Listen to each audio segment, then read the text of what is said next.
नमस्कार सर्वांना, जय शिवराय. आज बकासूर नाशिकच्या मैदानामध्ये पळाला होता. गट क्रमांक 36मध्ये गाडी गटपास झालेली देखील होती. चांगल्या पद्धतीने स्पीड लागलं होतं. पण त्यानंतर मोहिल शेट यांची बाईट आपण सगळ्यांनीच पाहिलेली आहे आणि बकासूर काही सेमीला पळाला नाही, तर तो पुन्हा घरी येण्यासाठी निघालेला होता. तर अनेक बकासूर प्रेमी तिथं गोट्यावरती जमलेले होते आणि काही लोक ताबा घेण्यासाठी तिथं आलेली होती. पण नंतरनं त्यांचं डिस्कशन वगैरे झालं, चर्चा झाली आणि नंतरनं त्यांची ज्या गाड्या होत्या, ज्या काही गाड्या होत्या, जे मटेरियल होतं त्यांचं आणि JCB वगैरे होता, गाड्या होत्या, या सगळ्या गोट्याच्या तिथनं पुन्हा बाहेर गेलेल्या आहेत.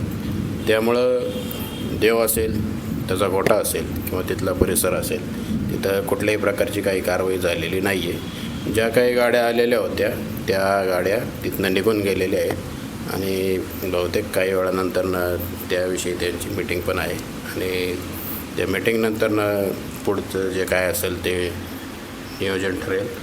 पण जोपर्यंत तिथं आम्ही सगळे होतो तोपर्यंत कुठलीही कारवाई झालेली नव्हती आणि त्यानंतरनं साधारण जोराचा पाऊस चालू झाला.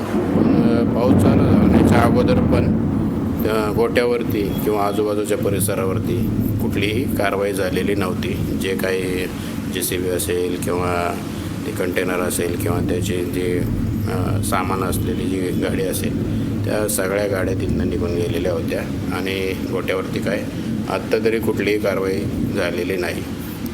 बकासूरवर प्रेम करणारे अनेक जण तिथं जमलेले होते आणि सध्या तरी तिथं गोट्यावरती कुठलीही कारवाई झालेली नाही. थोड्या वेळानंतरनं पुढील आपल्याला जी काही माहिती असेल ती कळेलच. पण सध्या तरी त्या सर्व गाड्या निघून गेलेल्या आहेत, कुठलीही कारवाई झालेली नाही.